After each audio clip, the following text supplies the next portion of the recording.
everybody! I'm back with another Christmas cooking video, only this time it's not baking because let's face it, my baking videos usually turn out disastrous. So one thing I'm kind of okay at is just cooking regular meals. Today we're going to be making vegan Christmas dinner bowls. Now what that is essentially is, for me typically, my family traditional Christmas dinner is turkey, stuffing, mashed potatoes, lots of gravy, and tons of vegetables like carrots, Brussels sprouts, corn, cranberry sauce, squash. So I'm gonna take all those elements and put them into a bowl, minus the turkey, and I'm gonna make my own gravy so that it doesn't contain anything from animals. I really wanted to show you guys this today because I often get asked from you how to deal with going to big family dinners. Say you're going to your boyfriend's parents' house or a friend's house and you have certain diet restrictions or you don't eat certain things or you're trying to eat healthier and those people aren't eating that way that you're trying to eat.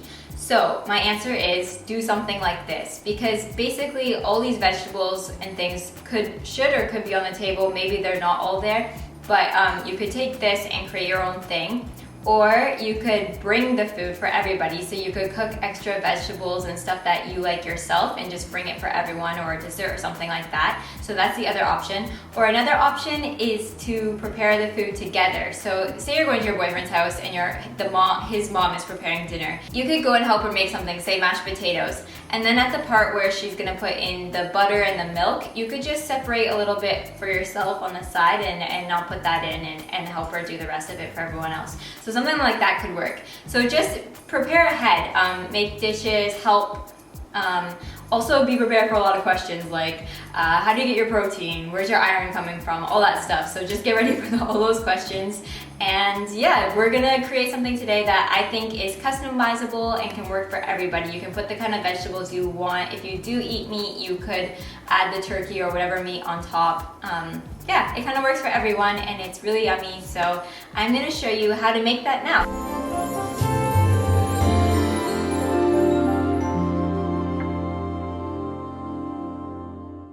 First up, we're gonna make the gravy. So you're gonna need about a half of an onion. I actually suggest to make the gravy the day before. It's a lot easier, or like the morning of or something. Just get it prepared on the side and you can just freeze it or keep it in the fridge for when you need it. Because then you can just take it out and it's so easy, especially if you have guests coming to your house or you're going somewhere. I just know the holiday seasons are so hectic. So you can just make it and store it and bring it with you to whatever dinner you go to, like BYOG, bring in a little flask, get your gravy. And then you want to thinly slice about 12 ounces of these white mushrooms. Wash them first and then remove the stems. Okay, now in a non-stick pan, we're gonna add about a tablespoon of olive oil. I'm gonna put this on medium heat. And I'm gonna add all the onions and all the thinly sliced mushrooms. And I'm gonna fry these up until the onions become soft and translucent. Okay, and after about 5 minutes when the onions are all soft, I'm gonna add in some I'm gonna add about a half a teaspoon of oregano, dried, and a half teaspoon of thyme. And I'm gonna continue to fry this up all together for about another 5 minutes. Now I'm adding in a half cup of dry white wine. This is gonna give it that really rich, sophisticated flavor. So basically you're gonna keep cooking this until all the wine is evaporated, so you actually don't get drunk or anything. I always wondered this when I was younger, if you get drunk from having wine gravy, but all the alcohol evaporates. You cook it until all the liquid is basically gone and you're just left with the flavor, not the alcohol. See, now it's all gone, it evaporated. So I'm going to add 3 cups of vegetable stock. Now I'm just gonna bring this to a boil, and on the side here, I'm gonna whisk together some flour and water. So you're gonna need 2 tablespoons of flour. I'm just using this gluten-free one today. You can use whatever flour you like. And 3 tablespoons of water. And then you're gonna whisk it together. When you mix this well together, it sort of forms this doughy, pasty thing. Okay, and after 5 minutes of it cooking, you're gonna slowly add in this mixture, but you want to really keep stirring it or else it's going to form little dough balls. Make sure the flour is stirred really well so that there's no clumps, and then bring it to a boil and then turn it down to low heat and let it simmer for about 2 to 3 minutes until it becomes thick. Okay, so now that our gravy's done, I'm just going to set it off to the side here. Now I've got 2 pots of water boiling. One is going to be for the potatoes and another for the broccoli and Brussels sprouts.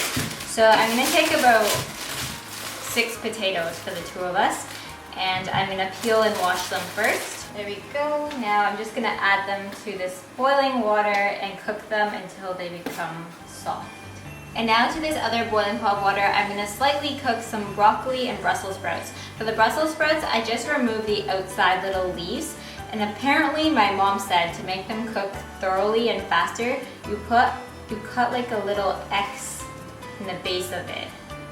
Okay, now I'm just going to pop these into this other pot of boiling water here and boil them for about 3 minutes, I guess. I'm not going to make them really soft because I'm going to saute them later with some garlic and olive oil. So while these are also cooking up, I'm going to quickly finely slice about 2 cloves of garlic maybe. Garlic is minced. Now I'm just going to prepare the kabocha squash. You could use any kind of squash you want though. Acorn squash, butternut, spaghetti squash, anything you want. This is my favorite squash here in Japan. It's like a sweet or acorn squash, I'd say. So I'm just gonna slice this up and lay it on a pan. I'm also gonna make some baby carrots. So I'm just gonna brush a little bit of olive oil on them. And then for the carrots, I'm just gonna sprinkle a little bit of brown sugar on top to sort of glaze them.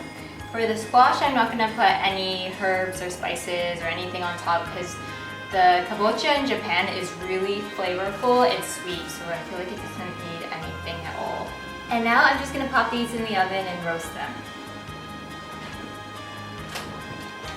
Babe, how do I roast? Grill me? Okay, those are cooking. These are done. I'm gonna strain them. Then to another frying pan over here, I'm gonna add another tablespoon of olive oil. And I'm gonna fry that up with the garlic first. And I'm gonna fry up the garlic until it becomes a golden brown color. Add in your veggies. And we're just gonna saute these for about another 2 minutes. Okay, the potatoes are almost ready. I'm just heating up some sweet corn. I'm gonna heat the gravy back up so that it's nice and hot. When you can stick a fork through the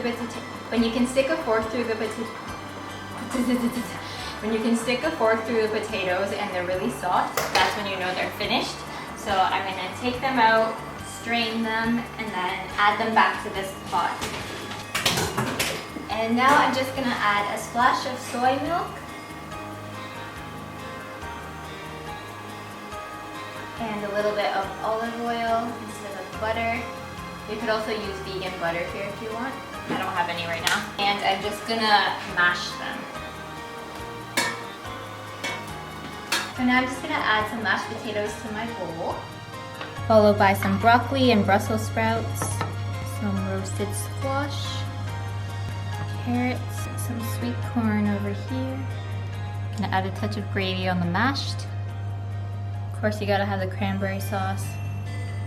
I'm gonna throw in a couple sprigs of thyme just to make it look pretty. And I'm gonna sprinkle some pecans on top. Here's the final bowl. Doesn't that look absolutely delicious? And it is. I can't wait to dig into this. So I hope you guys enjoyed this video today. As always, if you try it out, please use the hashtag #LookTay so that I can check it out on social media. I can't wait to see what you guys do with this. You're always so creative and your food always looks so yummy. So I know you guys are gonna like kill this recipe. I can't wait to see it. No matter where you are in the world or what you're doing for the holidays, I hope you enjoy some really good food, whether you cook it for yourself or someone prepares it for you. Yeah, I just hope you have some time to relax, eat some food, enjoy the holidays, and thank you so much for watching today. I will see you guys tomorrow. Bye! Babe, I actually made a good thing today. Yeah!